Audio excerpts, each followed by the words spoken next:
Hello दोस्तों, welcome back to our YouTube channel the horror hub. तो कैसे हो आप सभी लोग? आशा करता हूं कि आप सब अच्छे होंगे।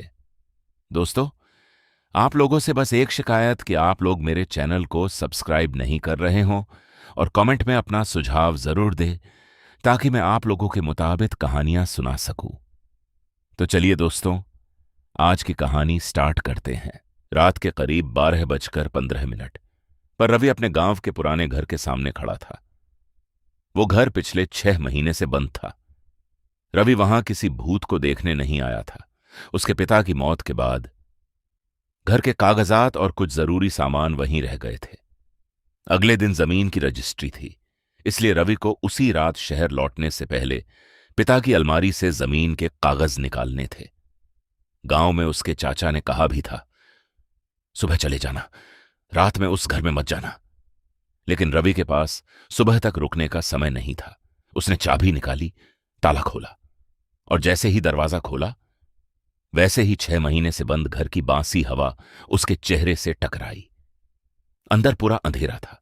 रवि ने मोबाइल की टॉर्च जलाई और सीधे अपने पिता के कमरे की तरफ बढ़ा। तभी ऊपर से किसी चीज के चलने की आवाज आई।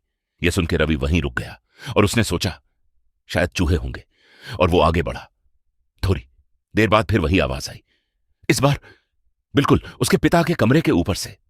रवि ने धीरे से छत की तरफ देखा और तभी ऊपर से उसके पिता की आवाज आई, रवि।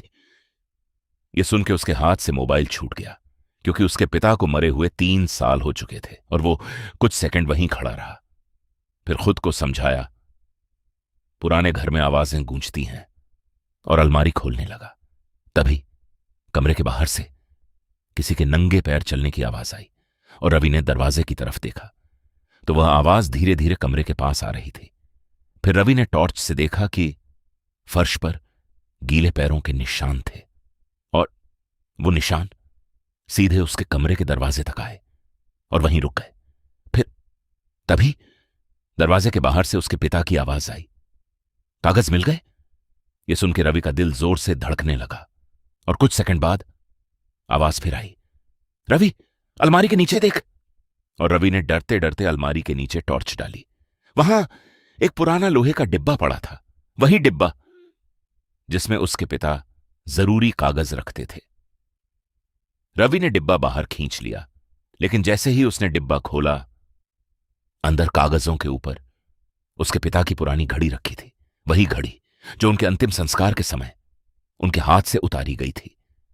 रवि ने घड़ी उठाई और देखा कि घड़ी बंद थी, लेकिन अचानक उसकी सुई चलने लगी और सीधे 12:17 पर रुक गई।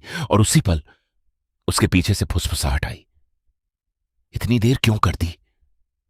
रवि ने पलट कर देखा तो कमरा खाली था, लेकिन दरवाजे के पास गीले पैरों के निशान अब अंदर की तरफ आ चुके थे और आखिरी निशान रवि के बिल्कुल पीछे जाकर खत्म हो रहे थे।